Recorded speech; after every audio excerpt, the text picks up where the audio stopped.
Kalau kena PHK dan tidak punya uang, bisa kena penyakit hepatitis nggak? Ada kaitannya nggak tuh, Dok? Jadi mereka yang rajin Sashimi. makan lalapan, salad, Oh, salah. ya buah-buah sayur segar berpotensi kena hepatitis A kalau tidak bersih. Oh, Untuk oke. hepatitis C tidak ada Mm-mm. vaksinnya sayangnya. Aduh. Nah, untuk hepatitis C ya kalau harus disuntik, ditato, ditindik, pakailah jarum yang steril. Oh, Itu salah bisa. satu. Oh, pencegahan.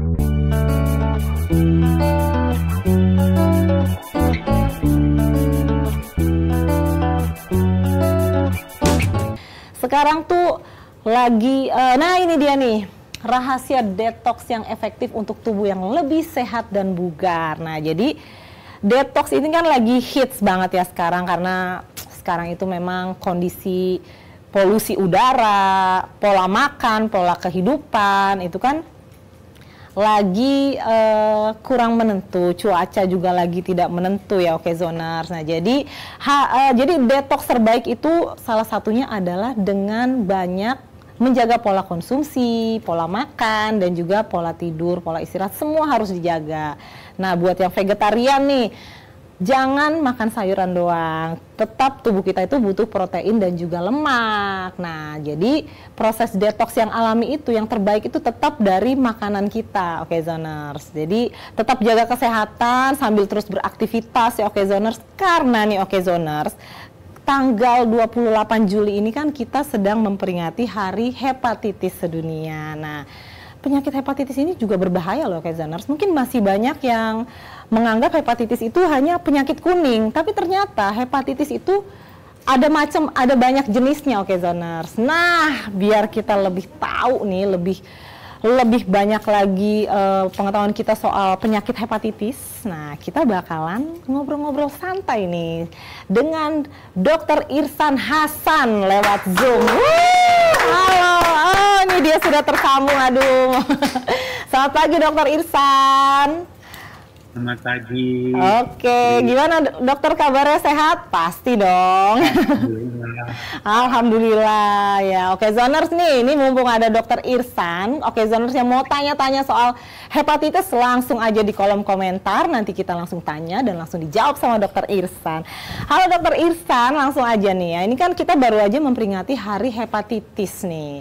Nah mungkin banyak dari Oke Zoners yang taunya hepatitis ini penyakit kuning gitu kan. Nah mungkin kita belum tahu kalau ternyata kan ada penyakit hepatitis A, hepatitis B, hepatitis C. Nah itu bedanya apa sih dok? Dan sejauh mana tingkat bahayanya nih?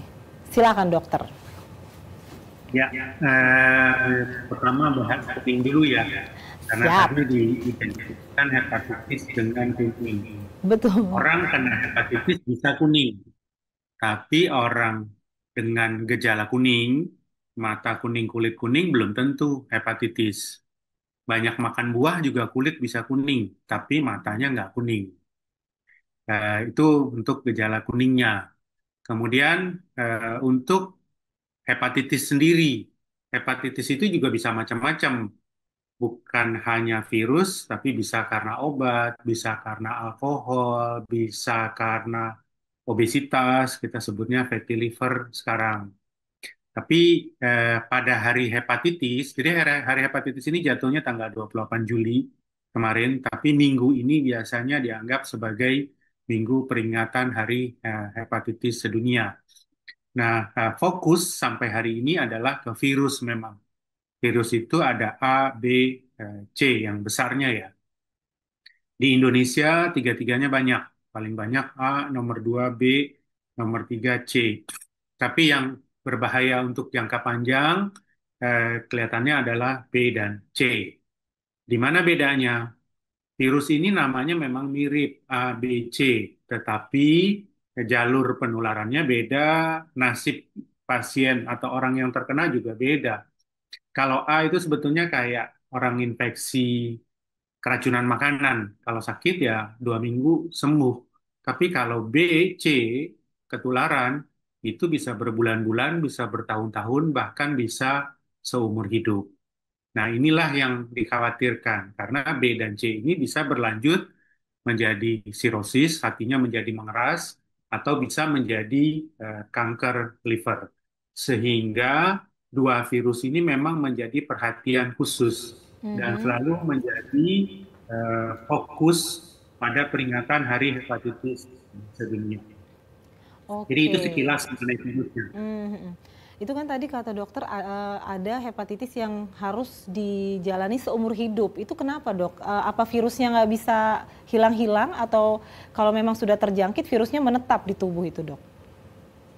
Ya, ada dua virus yang kita seumur hidup, yang dua virus paling banyak, yaitu virus hepatitis B dan Mhm. virus hepatitis D. Oke. Virus ini kalau sudah masuk ke dalam liver, ibaratnya susah dibasmi. Nah, Hmm. dari dua virus ini, B dan C, alhamdulillah, alhamdulillah untuk virus hepatitis B sudah ada obatnya Oke. sekarang. Sehingga mereka yang terkena virus hepatitis B, kalau Mhm. diberikan antivirus, sekitar 95% akan sembuh. Sukses Oke. obatnya, berhasil Mhm. sembuh. Tapi virus hepatitis B, justru virus yang banyak kita di Indonesia belum bisa dijanjikan untuk Hmm. hilang tuntas. Jadi Oke. obat itu bisa menghilangkan, dikatakan, tapi kalau minum obatnya selama 50 tahun. Kan dengan kata lain minum obatnya seumur hidup. Seumur hidup iya. Nah, kalau betul, jadi kalau kita mengobati hepatitis B, lalu kita sampaikan siap-siap ya Pak, Bu, ini jangka panjang, seumur hidup. Karena virus ini akan oleh obat, tapi kalau obatnya di stop, tenang saja. Gitu. Jadi memang susah dihilangkan. Tapi Oh. obatnya ada. Tapi obatnya ada, tapi diminumnya hampir 50 tahun ya dok ya. Oke, Iya, nah betul. ini ada pertanyaan dari Okezoners nih. Ciri-ciri yang terlihat dari penyakit hepatitis itu apa aja? Apa bisa dilihat gejalanya dok, secara fisik? Ya, ini Mm-mm. sulitnya penyakit liver. Oh. Karena penyakit liver pada yang kronik, pada Mm-mm. mereka yang virus masih siang, gejala tidak ada. Sehingga banyak yang menamakan hepatitis kronik ini sebagai silent killer, pembunuh yang diam. Tidak bergejala, tahu-tahu ambruk, kuning, tahu-tahu sudah kanker. Nah, Wow. pertanyaannya, oke, ada gejala, tapi masa sih nggak ada tanda-tanda yang bisa kita lakukan? Iya. Ada. Oh. Kalau terkena hepatitis akut, ya, maksud hepatitis akut itu adalah virus masuk, lalu badan mengadakan perlawanan. Nah, biasanya gejala yang muncul adalah mual, begah, enak, meriang, lalu kuning. Memang betul muncul kuning. Itu pada Hmm. hepatitis.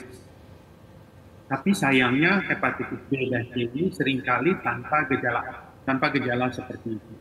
Atau justru di Oh. ujung, dia kena virus ini, Iya. lalu begitu hatinya sudah jebol, baru gejala kuningnya muncul. Jadi memang gejala tidak bisa menjadi patokan. Oke. Nah, terus bagaimana tuh dok untuk mendeteksinya kalau kita terkena hepatitis yang tanpa gejala tadi dok? Nanti kita udah santai-santai aja nih, oh nggak kenapa-napa, tau-tau kanker hati gitu kan? Ya, pinter. Saya nunggu pertanyaan ini. Jadi gimana mendeteksi hepatitis ini kalau gejalanya nggak jelas? Screening. Jadi dengan pemeriksaan. Oke. Idealnya kita semua melakukan medical check-up. Medical check Satu, up. mau tahu saya ini ada hepatitis B atau tidak? Periksa HBsAg. Hmm. Saya ada hepatitis C atau tidak? Periksa anti HCV. Oke. Ini dua tes untuk nggak banyak-banyak, udah dua tes ini aja kalau mau virusnya. Oke. Saya mau lihat liver saya sehat atau tidak. Kan dari luar Hmm. nggak kelihatan. Hmm, hmm, hmm. Periksa darah. Namanya tes SGLT. Ini ke laboratorium. Hmm. Periksa darah. Jadi kalau melihat fungsi hati, darah SGLT. Saya ada kanker nggak ya di liver? Periksa USG. USG yang biasa dipakai untuk ibu hamil, melihat bayinya, laki atau perempuan, bisa untuk melihat liver. Jadi terus terang memang agak ribet ya. Kita nggak bisa dari periksa luar, dokter meraba-raba, ketok-ketok, pakai stetoskop. terus bilang, oh Anda kena hepatitis nih, nggak bisa. Betul. Dokter paling Hmm. ahli pun akan lolos. Makanya Oh, dengan pemeriksaan darah. Itulah makanya dibuatlah Hari Hepatitis Sedunia itu. Sebetulnya untuk meningkatkan awareness, untuk awareness, edukasi. betul Bagi betul. mereka yang beresiko tinggi, hendaknya melakukan screening. Oke. Nah, kalau untuk karakteristik mereka yang berisiko tinggi itu yang seperti apa sih, Dok? Yang berisiko terkena hepatitis tadi, Dok? Yang harus screening Iya, sendiri nih. ini kena pancingan saya. Ini memang saya tunggu di pertanyaan. Siapa yang berisiko tinggi itu? Hebat nih, masih itu ini. Satu, untuk hepatitis C ya. Saya mundur dulu hepatitis C. Siapa yang berisiko tinggi kena hepatitis C? Eh, Mereka yang pernah transfusi darah. Misalnya dulu pernah kena demam berdarah, lalu ditransfusi trombosit, kan trombosit sering rendah tuh demam berdarah. Nah hati-hati, karena kalau ada kebocoran bisa masuk virus hepatitis C pada saat transfusi. Mereka yang sering cuci darah buat sakit ginjal, itu juga harus cek Oke. hepatitis C. Saat ini ya darah transfusi itu sudah di screening dengan baik. Bedalah dengan tahun 90-an. Nah, yang banyak pasien saya adalah yang mendapatkan dari tusukan. Jadi pengguna Tusukan. narkotika suntik itu Oke. tuh wajib periksa. Sering tato, jarumnya nggak Wah, steril misalnya, wow. itu juga sebaiknya periksa. Jadi hepatitis C ini sangat berhubungan dengan jarum. Mereka yang pernah ditusuk dengan jarum tidak Jarum ya. steril, hati-hati. Jadi itu C ya. Ya. Jadi walaupun namanya mirip-mirip B dan C ini sifat penularannya beda. Oke. Kalau Oke. hepatitis B di negara kita kebanyakan didapat dari ibu. Jadi ibu yang Oh, hamil, ibu ibu hamil ini hamil. HbA1c-nya positif, nah dia bisa menularkan ke anaknya. Oke. Nah, makanya tema kita pada tahun ini adalah pencegahan penularan dari ibu kepada bayinya. Sehingga Oke. setiap ibu hamil wajib periksa, Wajib. wajib periksa hepatitis B. Karena harus dilakukan tindakan pencegahan agar bayinya tidak tertular. Jadi ibu hamil wajib periksa. Yang kedua, kalau punya saudara hepatitis B, kok kakak saya kena hepatitis B ya? Nah, periksa juga lah. Jangan dapat dari ibu. Ibu saya meninggal sakit liver, periksa juga lah. Jadi inilah kelompok-kelompok berisiko tinggi. Tapi di luar itu siapapun, karena Indonesia ini endemis. Oh, Di Indonesia ini endemis. kasus hepatitis B tinggi Wow. sampai hari ini. Oleh karena itu, kami sangat menganjurkan siapa yang punya biaya, jadi ada kemampuan untuk periksa, periksalah sekali, ada hepatitis B nggak, ada antibodinya tidak. Kalau sudah ada antibodi aman. Oke, Dok, ini ada pertanyaan dari netizen nih, Dok, dari YouTube. Ini kayak bercanda, tapi mungkin bisa dokter tanggapi. Dok, kalau kena PHK dan tidak punya uang, bisa kena penyakit hepatitis nggak? Ada kaitannya nggak tuh, Dok? Mungkin Itu kena penyakit hati. ini kayak curhat ini, Dok. Ya, hatinya Sakit yang hati, luka. ini sakit hati beneran.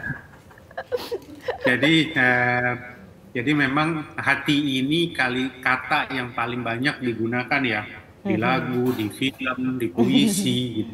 Tapi makanya saya sering lebih suka pakai istilah liver daripada hati, Liver. karena hati bisa berarti perasaan.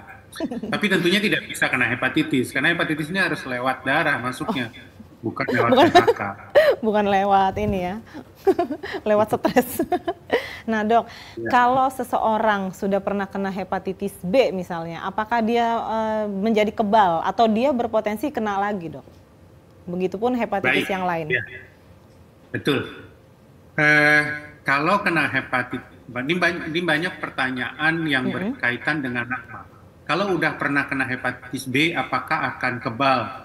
Kalau dia sembuh, dia kebal.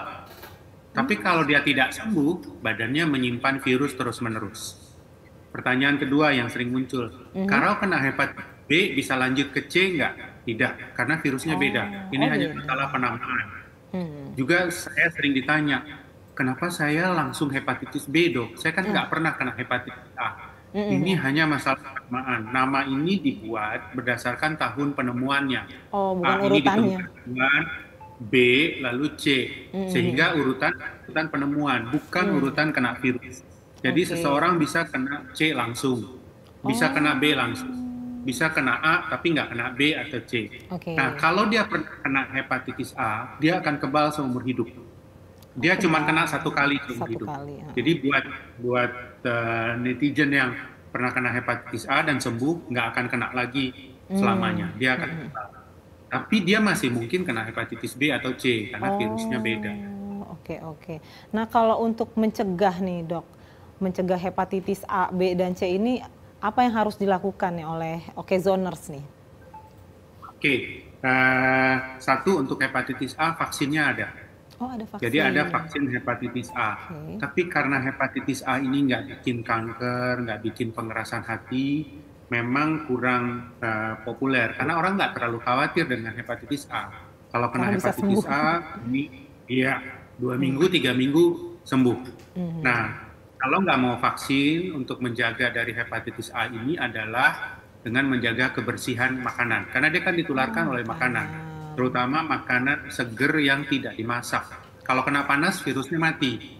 Jadi mereka yang rajin Sashimi. makan lalapan, salad, Oh, salad. ya buah-buah, sayur segar, berpotensi kena hepatitis A kalau tidak bersih. Oh. Ya, makanya kalau kita lihat, coba lihat ya cerita berita orang kena hepatitis A itu di kantin makan, kemudian serombongan makan ada makanan yang tidak bersih, lalu rame-rame kena. Itu Oh, hepatitis A. nularnya cepet ya. Heeh. Cepat, cepat. Nah, Hmm, coba aja mm, cari pernah di satu universitas di Bandung, sebuah SMA di Depok, kemudian di Pasuruan beberapa waktu yang lalu. Untuk hepatitis B, pencegahannya adalah vaksinasi. Oh, Nah, vaksinasi. mereka yang lahir sesudah 97 rata-rata sudah divaksinasi. Tapi yang lahir Oh. sebelum 97 itu biasanya belum divaksinasi. Jadi untuk mereka yang lahir sebelum 97 sebaiknya berusaha vaksinasi. Kalau yang sesudah 97 bisa tanya sama ibunya, saya dulu udah divaksinasi atau belum? Kalau Oh, belum, tanya cek ya. dulu deh. Ada nggak antibodinya? Ada nggak hepatitisnya? Kalau tidak ada, divaksinasi. Untuk Oke. hepatitis C tidak ada vaksinnya sayangnya.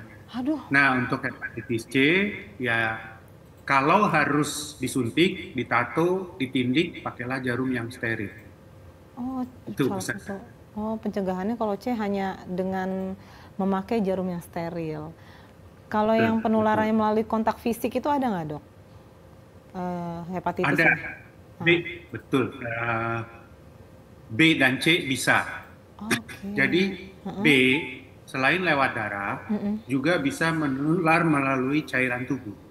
Oke. Apa yang disebut sebagai cairan tubuh itu? Pengertian cairan tubuh itu adalah sperma, Oh. cairan vagina, sehingga hubungan suami istri bisa menularkan hepatitis B. Tetapi sebetulnya angka kejadian penularan hepatitis B karena hubungan suami istri atau hubungan seksual ini rendah. Jangan salah paham, gitu. Karena ada pasien saya yang kemudian menjadi goncang rumah tangganya karena begitu si suami hepatitis B, istrinya bahkan menduga ini suami ada hubungan di luar. Waduh. Padahal belum tentu. Karena mungkin dia dapat dari ibunya, mungkin Oh, dia yang dapat keturunan tadi ya. pernah ya waktu kecil disuntik, waktu kecil disunat itu kan bisa saja menular. Jadi bisa, tapi bukan berarti hepatitis B ini pasti karena hubungan seksual. Hepatitis C Oh. juga bisa, tapi kejadiannya lebih kecil lagi daripada hepatitis B. Jadi kalau Oh, pertanyaannya bisa melalui kontak, bisa. Kontak yang lain misalnya hepatitis B ini dikatakan ya, ada istilah kontak erat. kontak Kontak erat. erat itu dalam warga satu rumah. Jadi misalnya nih satu rumah itu gantian pakai sikat gigi. Nah Oh, itu bisa. Jadi yang hepatitis B pakai sikat gigi terus berdarah gusinya. aduh. Lalu ada lagi yang lain yang pakai dia nggak tahu terpakai berdarah juga. Nah itu bisa menular. Jadi memang ada laporan-laporan kontak erat karena penggunaan alat bersama. Oke. Apa ini, Dok, apa risikonya nih, Dok, kalau seandainya hepatitis itu tidak ditangani sejak awal? Ya tadi itu kan karena tidak terdeteksi, orang nggak tahu gitu kan. Jadi dan dia juga nggak pernah check up gitu, santai-santai aja. Itu apa tuh risikonya, Ya, Dok? inilah yang jadi masalah untuk kita saat ini. Jadi di Indonesia karena hepatitis B dan C ini masih tinggi, sirosis hati dan kanker hati juga tinggi di Mhm. negara kita. Jadi kalau kita lihat di rumah sakit, kami Mhm. bekerja di rumah sakit di Ya. Jakarta. Sebagai dokter spesialis penyakit dalam, kami banyak menemukan kasus sirosis. Apa itu sirosis? Livernya mengeras, Mhm. mengecil, atau kanker liver. Ya, kanker liver. Nah, pengobatan sirosis itu cuma satu, cangkok liver, ganti Oh hati. my God, hati, oh, Sementara kita tahu, ya transplantasi. hatinya diganti, transplantasi betul. Heeh. Nah, biaya cangkok hati itu nggak main-main, bisa lebih dari 1 miliar. Inilah yang Nyari hatinya juga kita susah. inginkan. Iya, betul. Donornya juga susah. Nah, Oke. makanya kita tidak menginginkan saudara-saudara kita terkena hepatitis, kemudian jadi sirosis, lalu harus menjalani cangkok yang sampai saat ini masih sulit di negara Hmm. kita. Sehingga angka kematian mereka yang sudah sirosis, yang sudah kanker, menjadi sangat-sangat tinggi. Oh, oke. Dok, kalau kita balik lagi nih dok, itu kan sering disebut penyakit kuning nih dok. Nah, sebenarnya penyebab jadi kuningnya itu dari mana sih dok? Sehingga kita jadi Ya, kuning gitu. ya, pinter pertanyaannya. Kenapa jadi kuning ya orang kena Iya, penyakit liver ini? Jadi liver ini salah satu fungsinya adalah mengalirkan cairan empedu. Jadi cairan Hmm, empedu kita, sayangnya ini nggak ada gambar ya. Cairan empedu kita itu dibuat di hati. ya, Lalu dari hati dialirkan keluar, oke. ya, lewat saluran empedu. Jadi walaupun namanya cairan empedu, sebetulnya pabriknya ada di hati. Nah, kalau Oh, hati ini mengalami kerusakan, ya, ya, gerakan keluar ini terhambat. gerakan Jadi keluar. nggak keluar dia, ya. Aha. Ibaratnya di rumah kita itu ada kita cuci tangan pakai keran, Mm-mm. kemudian keluar ke selokan. Oke. Nah ini nggak keluar nih, ketahan banjir dalam rumah. Hmm, Nah hmm. banjir dalam rumah ini berbalik ke pembuluh darah, pergi ke kulit, pergi ke mata. Nah warna cairan empedu ini kalau muncul di kulit atau di mata, namanya kuning. Oh, cairan empedu Kalau berarti ya. kita periksa darah, itu Heeh. tuh bilirubinnya yang naik. Jadi cara Oh, mengeceknya periksa bilirubin. Jadi hal ini terjadi karena hati yang harusnya mendorong cairan empedu itu pergi keluar ke ya. usus, Hmm. karena selnya rusak. Lalu dia Oke. pergi ke balik. Makanya jadi kuning. Jadi kuning itu Oh, adalah pertanda ada permasalahan, ada kerusakan di sel hati atau sel liver. oh, oke. Oke, nah ini saya pernah nih dok dari pengalaman teman ya, waktu dia sakit hepatitis B kalau nggak salah, dia disuruh minum gula katanya. Maksudnya dia sampai minum sirup sehari katanya. Itu emang ada kaitannya dok penyakit hepatitis B dengan kekurangan gula. Dia minum sirup tuh sampai nggak pakai air gitu, diminum dari Enggak, botol itu gimana tuh dok? itu mitos. Penjelasannya. Oh itu Itu mitos. mitos. Waduh diabetes dong tuh. Jadi Oh itu dari zaman dulu, mitos. di zamannya guru-guru saya, Mhm. waktu kami belajar penyakit liver, dulu mereka yang sakit liver itu dikasih sirup, Iya. sirup manis. Jadi Heeh, kalau heeh. dirawat, dulu kan banyak hepatitis A, dirawat dikasih sirup 1 botol sehari harus habis. Mhm. Nah, lalu ini beredarlah di masyarakat, seolah-olah Iya. orang hepatitis atau sakit liver itu harus banyak mengkonsumsi Gula. makanan atau minuman yang manis. Iya Itu betul. salah. Oh Karena pada oke. dasarnya sebetulnya yang penting adalah gizi yang baik. Gizi yang Ya. baik bukan hanya dari sirup, yang penting makannya cukup. Karena orang dengan sakit liver akut, yang Mhm. kuning itu seringkali mual, nggak pengen Oh, makan. Nah, makanya silakan mau dapat dari sirup, mau dari jus, mau dari mhm. susu, nasi silakan. Jadi tidak harus menghabiskan sirup tanpa air. Wah, begah kali ya, muntah kali minum sirup nggak pakai Iya. airnya. Oh Jadi oke. nggak benar, itu nggak benar. Oke. Nah ini kita ada breaking sebentar. Oke. Terakhir nih dok. Ini kan sepertinya masyarakat masih belum tersosialisasikan ya terkait dengan bahaya hepatitis karena banyak sekali yang menganggap hepatitis ini hanya penyakit biasa kayak MAH dan sebagainya. Ternyata kan ada jenisnya dan bahkan ada yang berpotensi kanker hati, bahkan ada yang harus minum obat seumur hidup. Nah, bagaimana nih dok, dokter mungkin bisa mengimbau nih masyarakat bahwa ini penyakit bukan penyakit main-main gitu dok. Mungkin dokter terakhir bisa memberikan saran kepada masyarakat bahwa apa yang harus diwaspadai dan bahwa hepatitis ini bukan penyakit sembarangan, tapi ini penyakit yang harus diwaspadai dan harus membutuhkan inisiatif untuk memeriksakan diri gitu. Silakan dokter. Terima kasih. Jadi memang setiap tahun pada tanggal 28 Juli kita memperingati Hari Hepatitis. Tujuannya adalah meningkatkan kewaspadaan karena penyakit hepatitis masih menjadi penyakit endemis di negara kita dengan berbagai komplikasinya.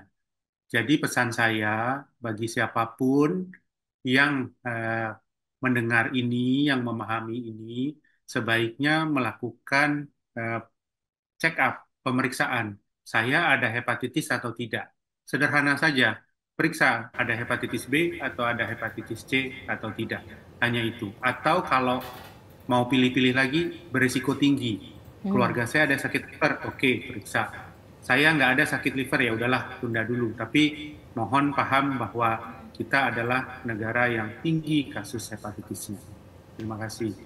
Baik dokter, terima kasih atas insight-insightnya, sangat bermanfaat sekali dan ternyata tadi juga terbukti bahwa orang hepatitis makan yang manis itu mitos, oke zoners, dan mulai sekarang harus inisiatif ya dokter ya, memeriksakan diri, men-tracking keluarganya yang pernah punya penyakit hepatitis karena ini penyakit berbahaya. Terima kasih dokter Irsan, selamat pagi dan selamat beraktivitas kembali, sehat selalu dokter, terima kasih.